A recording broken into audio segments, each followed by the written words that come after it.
George Martin, better known as Harris Martin, he was born 1865 and he died 1903. He was called the Black Pearl. Harris Martin would be the first colored middleweight champion when he defeated Black Frank Taylor, May 2nd, 1887. I'm Scrapbook Boxing, and I would like to cover Harris Martin's career with you, right here on the Museum of the Forgotten Fisticuffs series. Harris Martin will be the last colored champion that I cover in this series. So let's take a look at colored middleweight champion, Harris Martin. Martin would KO Taylor in the 38th round in Minneapolis, Minnesota. They fought 6 times between December 22nd, 1887. Martin lost the first bout, won the second bout, and they drew the next 4 bouts. Now they could fight an exhibition, and that exhibition was awarded to Harris Martin. Now Martin lost the colored middleweight championship belt to Ed Bingley on November 30th, 1891 in San Francisco, California. On February 29th, 1892, he lost to Charlie Turner. They called him the Stockton Cyclone. Now Charlie Turner would claim the colored middleweight championship, but he never defended it. Benny was considered the lineal champion. Harris Martin's fighting career was 53 wins, 11 losses, 39 KOs. He was KO'd 7 times. He had 15 draws, and he would have 1 newspaper decision, which he would lose. He was born April 2nd, 1865 in Washington, D.C. Died April 26, 1903. In St. Paul, Minnesota. He stood 5 foot 6 inches, and he weighed 150 to 170 pounds. Now, some records state he was 6 feet tall. 1888, the Black Pearl would hire a former colored lightweight champion, George Phillips, to be his full-time trainer. The Pearl died on April 26, 1903, while crossing the street in St. Paul's. He died of a heart attack. Now he would face Harry Woodson, who they would call the Black Diamond, Dick Moore, Black Frame, Frank Taylor, Joe Ellingsworth, Charles Gleason, Patty Gorman. These would be the men that he would defend his colored middleweight championship belt against. But he would also face fighters such as Tom Henderson. He KO'd him in the 3rd round and then again in the 5th round. Bill Bugley KO'd him in the 3rd round. Bill Young KO'd him in the 9th round. Jack Murphy KO'd him in 3 rounds. Young Jack McCoy KO'd him in 4 rounds. You see, Harris Martin was a very strong puncher. December 22nd, 1886, he would lose 10 rounds to Black Frank Taylor in St. Paul. January 21st, 1887, he would win a 15-round decision to Black Frank Taylor. And he would win the colored middleweight championship belt. February 7th, 1887, 3-round exhibition over Charlie Hadley in St. Paul. He would face Black Pearl 3 more times, 15, 10, and 12 rounds. They would all be draws.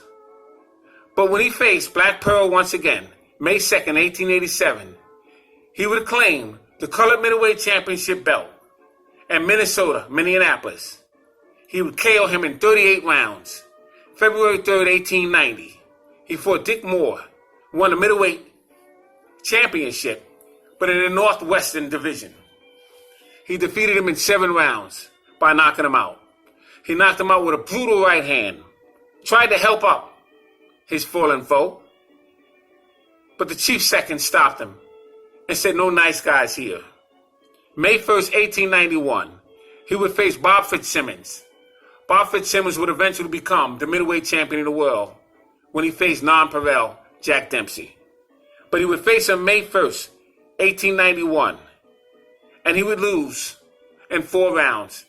They would consider it a no decision.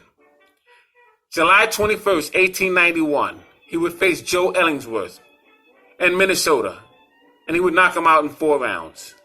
November 30th, 1891, Ed Bingley, San Francisco, and he would lose to him by knockout in 26 rounds. and he would lose his colored middleweight championship belt. February 29, 1892, Charlie Turner claimed the colored middleweight championship. Now, Harris Smith lost a second chance at his colored middleweight championship that he would lose earlier. He lost in 14 rounds by knockout in San Francisco, California. January 31st, 1893, he would face Bobby Dobbs in Sacramento, California, and he'd be knocked out in 18 rounds. February 3rd, 1893, Professor Andy Watson.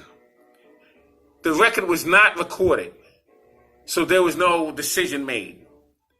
1897, he would face Andy Watson, this time January 16, Philadelphia, Pennsylvania, and he would lose in 4 rounds.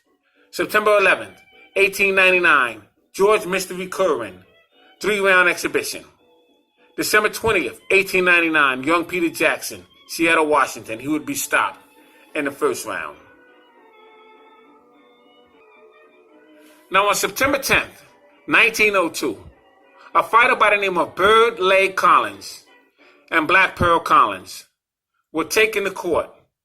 Now they were told the judge that they came into Leavenworth to arrange a fight, and the judge wanted them to demonstrate because he didn't believe they were boxers. And he had them open up the floor and demonstrate their boxing skills. And when he realized that they could fight, he would let them off the hook.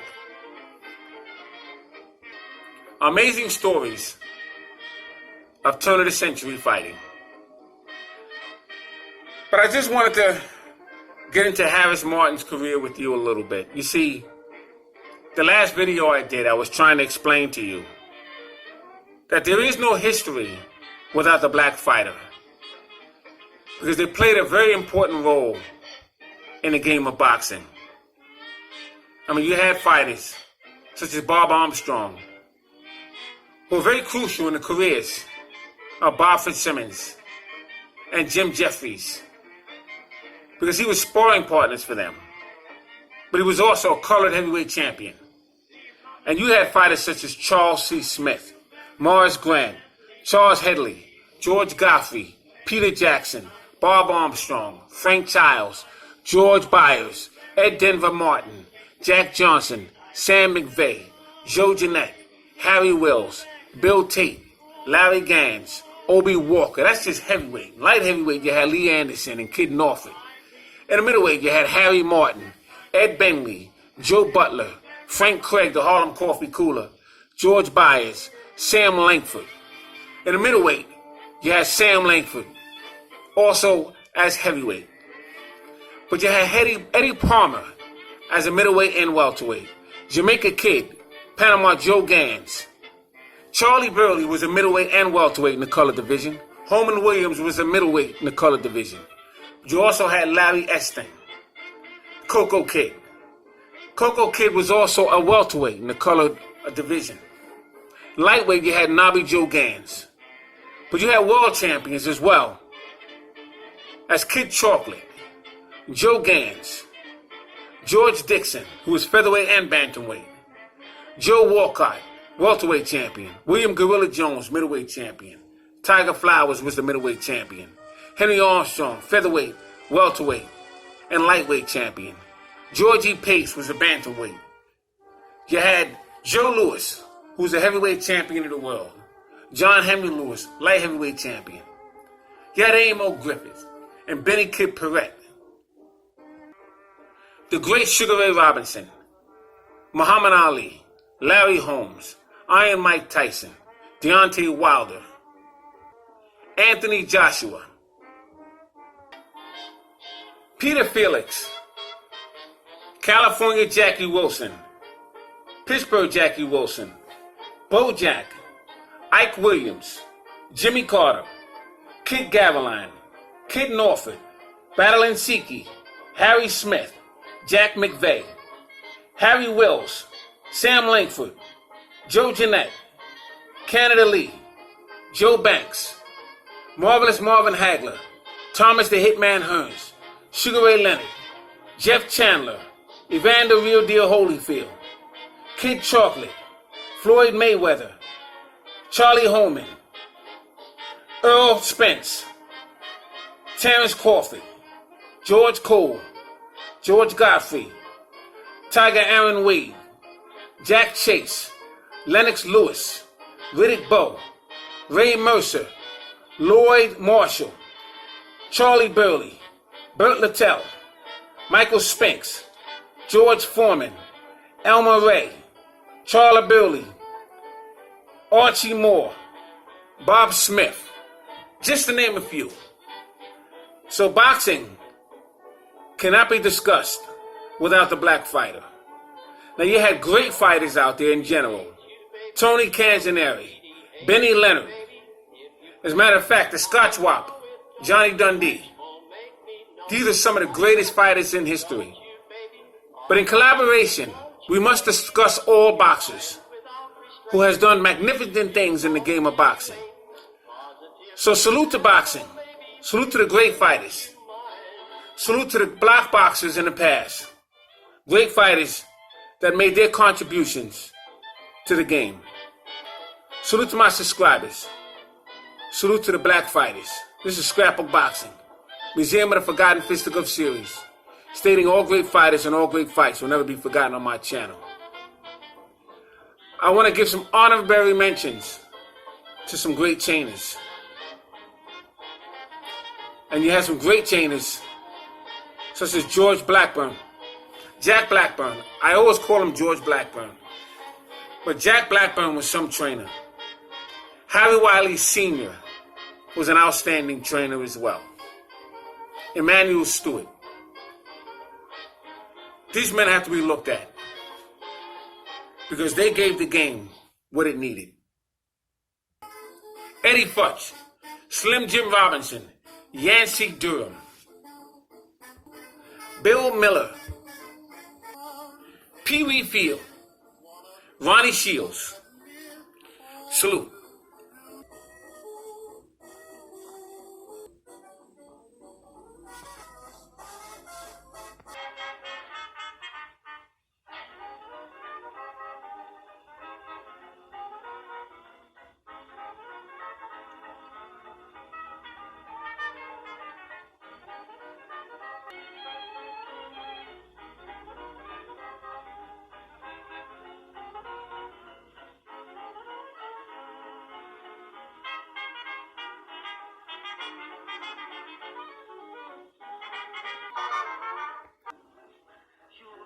Wise to make the best of every blues day. Won't you realize you'll find next Monday or next Tuesday your golden Tuesday, even when the darkest clouds are in the sky. You mustn't sigh and you mustn't cry.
was moved, they still